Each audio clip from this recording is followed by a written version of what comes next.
Meeting हुई है। इंदिरा पोल society के पदाधिकारी भी थे, सुभाष जी भी थे और तब सभी गोभक्त भी प्रमुख लोग भी थे। लंबी चर्चा चल रही है, लंबी संवाद हुआ है। ऐसा क्यों हुआ, इस पे भी चिंतन हुआ है। ऐसा नहीं होना चाहिए, उस पर भी चिंतन हुआ है। कहाँ कमियां रही हैं, कहाँ लीकेज रहा है, उस पर भी चिंतन हुआ है।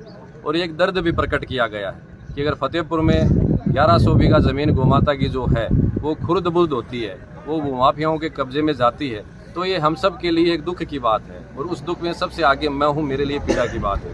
क्योंकि पिछले दिनों आपने सबने देखा है कि बीकानेर में 40,000 बीघा ज़मीन जो सरकार उस गोचर को खुर्द-बुर्द करने की चेष्टा में थी, उसको बचाने के लिए एक आवन पे ही सरकार ने निर्णय बदला और वो गाय की सुरक्षित रही।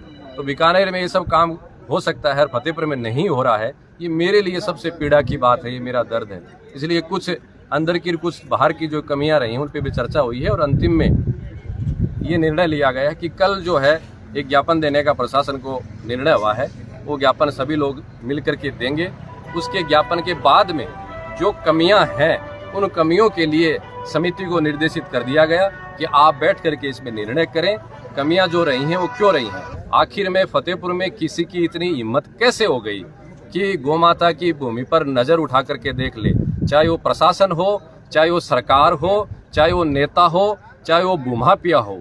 दिनेश गिरी के रहते फतेहपुर में किसी की इतनी गिद्ध दृष्टि हो नहीं सकती कि गोमाता की भूमि पर वो नज़र उठा ले। और ये अगर हुई है तो ये प्रशासन के साथ साथ समाज को भी सोचने की बात है कि आपके पास इतना एक ब्रह्मास्त्र है, उस ब्रह्मास्त्र की ताकत को इतना उपयोग में नहीं लेने का ये परिणाम है कि आज ये स्थिति परिस्थिति हो गई।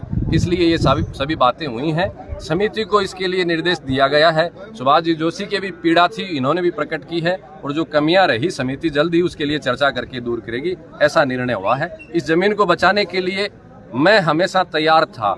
एक बार नहीं, पहले भी 2 बार अग्रणी रह करके इस नंदी भगवान की जमीन को बचाया है, लेकिन उसके बाद में कुछ हुआ वो अच्छा नहीं हुआ। इसलिए आज मैं कंधे से कंधे मिलाकर इस जमीन को बचाने के लिए तैयार हूँ। नेतृत्व में कौन करेगा ये कल तय होगा। सुभाष जी भी कुछ बोले।